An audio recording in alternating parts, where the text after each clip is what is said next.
చూడండి దేవుని బిడ్డలారా, మరి మన వాక్యంలోనికి వెళ్దాం. ఎందుకంటే ఆదికాండం 11వ అధ్యాయము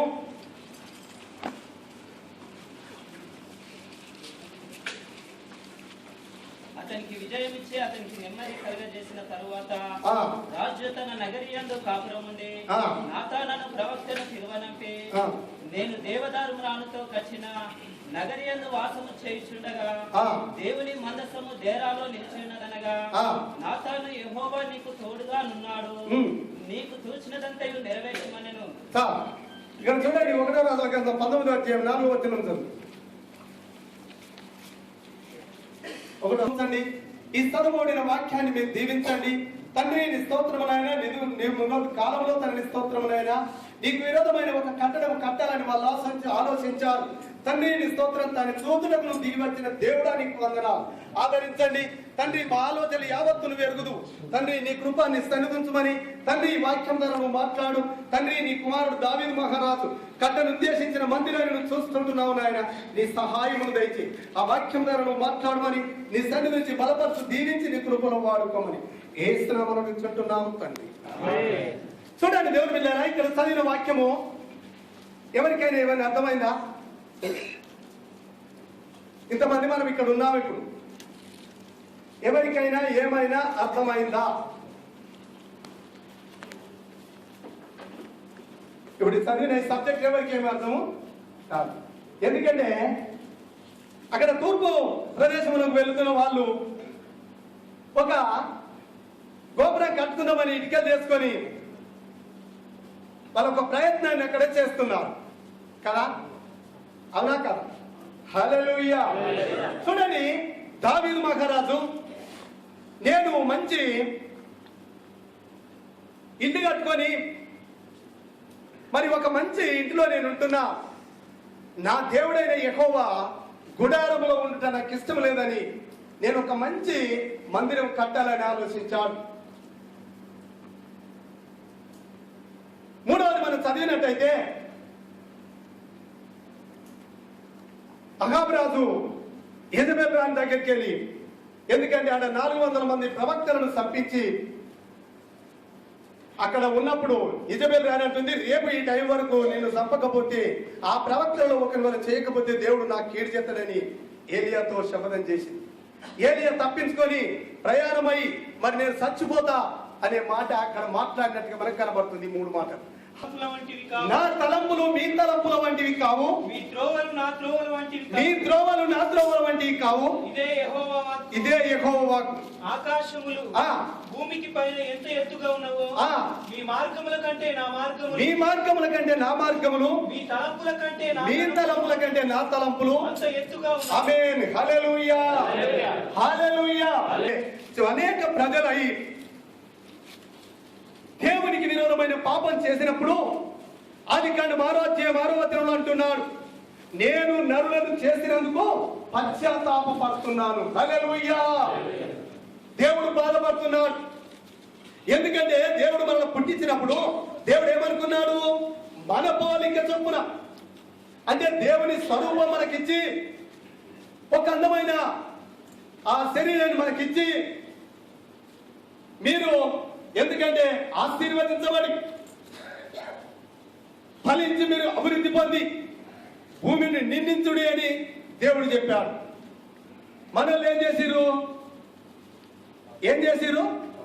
పాపం చేసిరు. పాపం చేసినప్పుడు దేవుడు బాధపడ్డాడు. ఎందుకంటే మనకు ఒక కుమారుడు పుట్టినప్పుడు మనం ఏమనుకుంటాం? ఉదాహరణ కదా, సంబరపడతాం కదా. ఎందుకంటే నా కుమారుడు పుట్టిండు, ఆ తల్లి అంటే అర్థం అమ్మలాగే, ఆ తండ్రి అంటే తండ్రి ఏమో అర్థం అమ్మలాగే ఉన్నదంటే తల్లి ఏమో అర్థం నాన్నలాగే ఉన్నదని సంబరపడతాడు. కొంచెం పెరిగేదాకా, స్కూల్కి వెళ్ళేదాకా, 18 ఏళ్ళ వయసు వచ్చేదాకా సంబరపడుతూనే ఉంటారు. జరా మనం చెప్పితే వినని వయసు వచ్చే వరకు ఏమంటారు? స్కూల్ కోరా అంటే వాడు, పనికిరారంటే రాడు. అప్పుడేమనుకుంటాం? ఒరే నువ్వు నాకు అప్పులో ఉట్టకుండా మంచుకుంటున్నా, బాధపడుతుంటారు.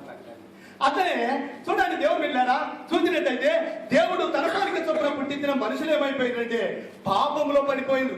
ఆ పాపంలో పడిపోయినప్పుడు దేవుడు ఏం చేశాడంటే నోహుతో మాట్లాడి, నీ కుటుంబం కొరకు ఒక ఓడను సిద్ధం చేయి, 40 దివారాత్రులు నేను ప్రచండ వర్షం కురిపించి ఈ భూమిని నాశనం చేయబోతున్నాను, భూమిలో ఉన్న ప్రతి జీవరాశిని నాశనం చేయబోతున్నానప్పుడు, ఎందుకంటే దేవుని మాట విన్నాడు, నోహబు ఓడను తయారు చేశాడు. అప్పుడు తన కుటుంబం అంతా, ఎందుకంటే దేవుడు ఆజ్ఞాపించిన ప్రతి జంతువు అందులోనికి వచ్చింది. హల్లెలూయా. అప్పుడు నోహబును మళ్ళా బయటకు తీసి మళ్ళా ఆశీర్వదించాడు. మీరు ఫలించి అభివృద్ధి పొంది మీరు విస్తరించి భూమిని నిండివుడి అని మళ్ళా దేవుడు నోహబును దీవించాడు. మళ్ళా విస్తరించారు భూమి, మనుషులు మళ్ళా అధికమైపోయిన తర్వాత మళ్ళీ ఏమైందంటే నిమ్రోద్, ఎందుకంటే నోహబు మనవడు ఆయన వచ్చిండు మా తాత కాలంలో. ఎందుకంటే దేవుడు 40 రోజులు ప్రచండ వర్షం కురిపించి అందరినీ చంపేసిండు కదా. ఇప్పుడు 40 రోజులు కాదు, 4 సంవత్సరాలు పట్టినా మనం చావద్దు. మనము వాళ్ళు వెళుతున్న తూర్పు ప్రయాణంలో ఒక పెద్ద ఎడారి, ఈ దుబాయ్ అంతా వెళ్ళిపోవచ్చు, అటువంటి పెద్ద ఎడారిలో ఏం చేసిందంటే పెద్ద గోపురం కట్టడానికి వాళ్ళు ప్రారంభించారు. హల్లెలూయా. అది దేవునికి విరోధమైన పని. అక్కడ వాళ్ళు కట్టని ఆరంభించినప్పుడు దేవుడు ఏం చేశాడంటే వీళ్ళు కట్టే పనిని చూస్తానికట ఆకాశం నుంచి, పరలోకం నుంచి భూమి మీదకి, చూడండి 5వ వచనం చదవండి, ఆదికాండం 11వ అధ్యాయం. యెహోవా నరుల కుమారులు జనము ఒకటే, వారందరికి భాష ఒకటే, వారు ఈ పని ఆరంభించి ఉన్నారు. ఇక మీదట వారు చేయదలచు ఏ పని నేను చేయకుండా వారికి ఆటంకమేమీ ఉండదు గనుక మనము దిగిపోయి వారిలో ఒకని మాట ఒకనికి తెలియకుండా అక్కడ వారి భాషను తారుమారు చేయదము రండని. నా ఆలోచన వేరు, మీ ఆలోచన, నా తలంపులు వేరు, మీ తలంపులు వేరు. చూడండి దేవుడు విన్నారు ఇక్కడ మనం చదివి చూసినట్టయితే, ఎందుకంటే దేవునికి విరోధమైనది ఏది మనం చేసినా నిలవదు, అది సాగదు. ఇక్కడ దేవునికి విరోధమైన ఆలోచన నిమ్రోద్ చేస్తున్నాడు, కానీ ఆయన ఆలోచనలు వేరు, దేవుని ఆలోచన వేరు. అంతవరకు ఈ లోకంలో ఒకటే భాషలు వేరు లేవు, భాషలు తీర్మారు లేవు. ఎందుకంటే అప్పుడు దేవుడు దిగివచ్చి అలా పనిని పరిశీలించి అక్కడ ఏం చేశాడంటే భాషలను తీర్మారు చేశాడు. విఫలమైపోద్ది. అప్పుడు మనం ఏమనుకుంటామంటే కొంత బాధపడుతుంటాం, అయ్యో నా పని ఎందుకు జరగకపోయి, నేను ఎందుకు చేయకపోతే. హల్లెలూయా. ఒక అమ్మ బలహీనంగా ఉండి అనారోగ్యంతో ఉండి ఆయన మంచం మీద పడి ఉండి ఆమె ఒకరోజు నేను ప్రార్థన చేయ వెళ్ళినప్పుడు ఆమె అంటుంది, నేను దేవునికి దశమభాగం ఇస్తున్నా, ప్రతి వారం గుడిపోతున్నా, నాకు ఈ రోగం ఎందుకు రావాలి అన్నప్పుడు దానికి జవాబు ఏం చెప్పగలుగుతాం? నేను దశమభాగం ఇస్తున్నా, నేను గుడికి పోతున్నా, నేను అన్నింటిలో దేవుని మంచిగా ఉన్నా, నాకు ఈ అనారోగ్యం ఎందుకు? దేవుని ప్రశ్నించేంత వాళ్ళ మన మనుషులము కాదు, దేవుని అడిగేంత హర్ములం మనం కాదు. ఇంకా నీలో ఏమైనా ఉన్నాయేమో అది పరీక్షించుకో. నువ్వు గుడికి వెళ్ళడం మంచిదే, నువ్వు దశమభాగం వేయడం మంచిదే, కానీ ఇంకా నీలో ఏమున్నాయో నువ్వు పరీక్షించుకో. హల్లెలూయా, హల్లెలూయా. దేవుడు అన్నాడు, ఎందుకంటే నేను స్వస్థపరచుడికి యెహోవా హస్తం కూర్చగాలే, నీ ప్రార్థన విననేరకుండాట్లు ఆయన చెవులు మందము కాలే. నీ ప్రార్థన మరి వింటున్నాడా, వింటలేడా, నీలో ఉన్నాయేంటో వాటిని నువ్వు పరీక్షించుకో. ఎందుకు నీ స్వస్థత దొరుకుతలేదు? హల్లెలూయా, హల్లెలూయా. మనం పరీక్షించుకోము కానీ, ఎందుకంటే దేవుణ్ణి అడిగంత శక్తిమంతులం అన్నట్టుగా మనం ఉంటాం, కానీ దేవుణ్ణి అడిగంత అరువులం మనము కాదు. ఎందుకంటే దేవుడు పిల్లారా ఇక్కడ చూడండి, నిమ్రోదు తన బలాన్ని ఉపయోగించుకుంటున్నాడు, డబ్బును ఉపయోగించుకుంటున్నాడు, దేవుణ్ణి ఆలోచన లేని పని చేస్తున్నాడు. హల్లెలూయా. అక్కడికి వెళ్ళి దేవుడు దిగివచ్చి ఆ నరుల పనిని పరిశీలించి, ఎందుకంటే అక్కడ బేతేలు తీర్మారు అనే దాన్ని అక్కడ చేశాడు. అలా భాషలు వేరు చేసిండు, మనుషులను వేరు చేసిండు. ఎందుకంటే ఇంగ్లీషు, హిందీ, అరబ్బీ ప్రతిదీ అక్కడ ప్రారంభమైనాయి.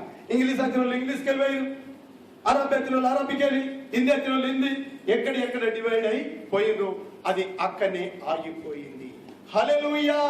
చూడండి, ఎందుకంటే దేవుడు బిడ్డనా ఆయన ఆలోచన వేరు, దేవుని ఆలోచన వేరు, మన ఆలోచన వేరు, దేవుని ఆలోచన వేరు. ఎంతో మంది ఇక్కడ నష్టపడి కష్టపడి ఉన్న వాళ్ళు ఉండొచ్చు. నేను కూడా, ఎందుకంటే నా సాక్ష్యాన్ని పోయే వారంలోనే పంచుకున్నాను. ఎందుకంటే నేను 38 సంవత్సరాల క్రితం పాస్పోర్ట్ తీసి, ఎందుకంటే నేను దుబాయ్ దేశం ఈ సేవ గురించి కాదు కానీ నేను డబ్బు సంపాదించుకోపోయేందుకు, ఎందుకంటే నేను ఇక్కడ పనిచేసి డబ్బు సంపాదించుకోవాలనే ఆశతో నేను అప్పుడు అనుకున్నాను. కానీ నా ఆలోచన అది కాలేదు. హల్లెలూయా. ఇప్పుడు ఎందుకంటే దేవుని ఆలోచన, దేవుని చిత్త ప్రకారం 38 సంవత్సరాలకు దేవుడు నన్ను ఇక్కడికి నడిపించాడు. ఇది దేవుని చిత్తం. హల్లెలూయా. ఎందుకంటే దేవుని సన్నిధానంలో దేవుని బిడ్డలారా, కొన్నిసార్లు మనము ప్రయత్నం చేసి, ఎందుకంటే పని విషయాలలో మనం బాధపడ్డ వాళ్ళు చాలా మంది ఉంటారు. మీరు నిరుత్సాహపడక దేవుని సన్నిధిలో కనిపెడుతూ ప్రార్థిస్తూ దేవుని అడగండి. హల్లెలూయా, హల్లెలూయా. రెండో విషయంలోకి వస్తాం. 2 సమూయేలు 7వ అధ్యాయం అక్కడ మనం మొదటి వచనంలో మనం చదివితే అక్కడ దావీదు మహారాజు ఏమంటున్నాడు? నేను దేవదారు మ్రాణుతో కట్టిన నగరయందు వాసము చేయుచుండగా దేవుని మందసము డేరాలో నిలిచినదనగా నాతాను యెహోవా. ఇక్కడ దావీదు మహారాజు ఏం ఆలోచన కలిగి ఉన్నాడు?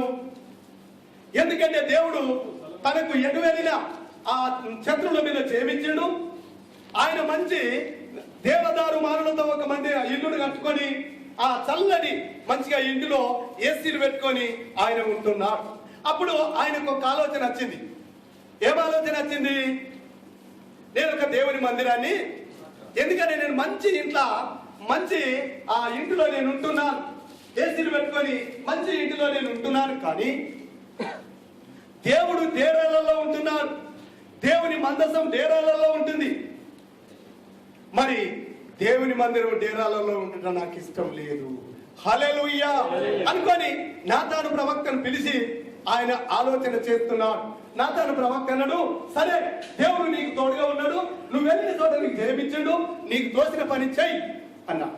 హల్లెలూయా అని చెప్పి ఆ నాతాను ప్రవక్త ఇంటికి వెళ్ళిండు. ఇంటికి వెళ్ళగానే దేవుడు నాతాను ప్రవక్తతో మాట్లాడుతున్నాడు.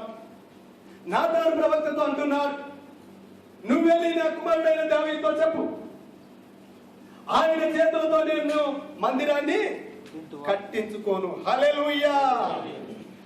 ఆయన చేతులతోనే మందిరాన్ని, ఆయన చేతులు, ఎందుకంటే అనేక మందిని హత్య చేసిన చేతులు, రక్తం వలికించిన చేతులు, అనేక ప్రజలను చంపిన చేతులు, ఆ చేతులతో మాత్రం నేను మందిరాన్ని కట్టించుకోను. హల్లెలూయా, హల్లెలూయా. ఎందుకంటే చూడండి, నిమ్రోద్ అంటే దేవునికి విరోధమైన ఆలోచన చేసాడు కదా, దాన్ని అద్దన్నాడు, దాన్ని కట్టనియలేదు. కానీ ఇక్కడ దావీదు ఏం ఆలోచన చేసిండు? దేవునికి కావాల్సిందే కదా, అవునా కదా? దేవునికి ఆలోచన, ఎందుకంటే దేవుని మందిరం కట్టడం అంటే మంచి ఆలోచన, చెడ్డ ఆలోచన. హల్లెలూయా, హల్లెలూయా. ఈ మంచి ఆలోచన చేసిన, ఎందుకంటే పొద్దుకాయ గారు ఒక సాక్ష్యం చెప్పి విన్నారా? పొద్దుకున్న వాళ్ళు ఎంతమంది 200 తీసి జేబులో పెట్టి నాకు ప్రార్థన చేయాలంటే, ఎందుకంటే డబ్బు కొరకు ఆశించో కాదు మన దేవుడు.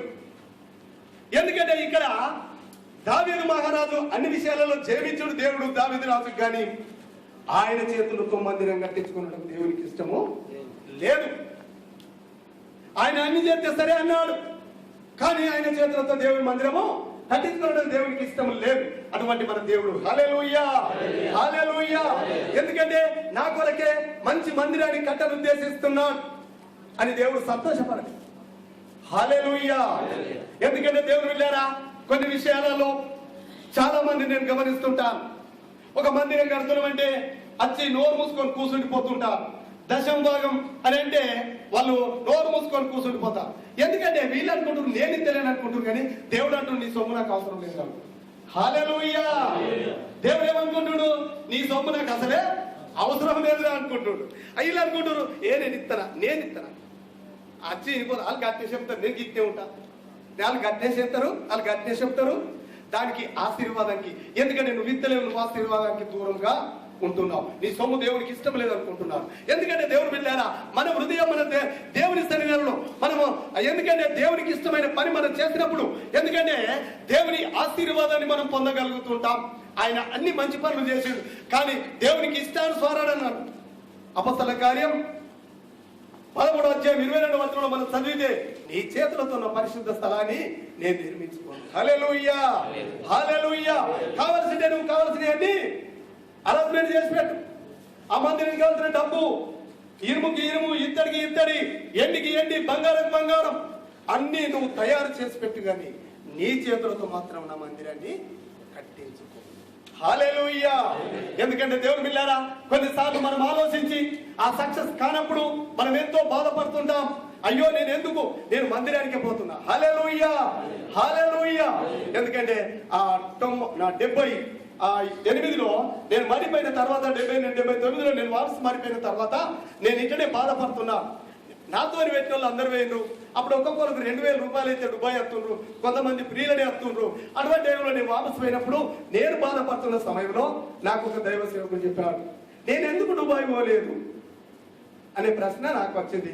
నా అంతరాత్మలో బాగా వేదన, బాధ అనేది ఉన్నది. మనం విచారణ చేయాలి.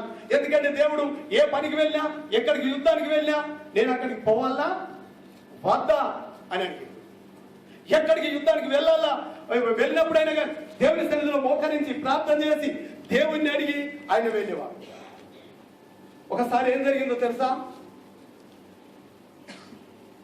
సౌలు రాజుకు భయపడి ఏదో ఒక రోజు సౌలు నన్ను పట్టుకొని చంపుతాడేమో అని ఫిలిష్తీయుల దేశానికి ఆయన పారిపోయింది. హల్లెలూయా. పారిపోతే ఏం జరిగిందో తెలుసా? అక్కడ ఆయన భార్య, పిల్లలు అందరూ చెరపట్టబడ్డారు. అప్పుడు మళ్ళా దేవుని సన్నిధిలో మోకరించి మళ్ళా వారిని నేను విడిపించుకొస్తానా అని ప్రార్థన చేసి అడిగినప్పుడు, నువ్వు వెళ్ళు విడిపించుకొస్తావని చెప్పాడు.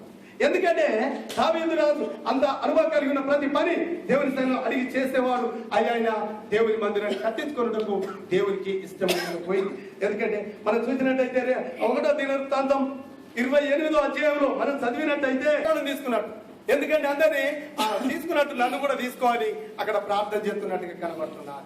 కానీ దేవుడు అంటుండు, ఆయన చచ్చిపోవడం దేవునికి ఇష్టం లేదు. అక్కడ దేవుడు ఏమంటుండంటే, అక్కడ చదవండి 5వ వచనం నుంచి. కాదు నాన్న, 1 రాజులు 19. అతడు బందీలు వృక్షముల కింద పరుండి నిద్రించుండగా ఒక దేవదూత వచ్చి అతన్ని ముట్టి, నీవు లేచి భోజనము చేయమని చెప్పాను. అతడు చూచినంతలో అతని తల దగ్గర నిప్పుల మీద కాల్చబడిన అప్పమును నీళ్ళ బుడ్డియు కనబడెను. ఆమేన్, హల్లెలూయా.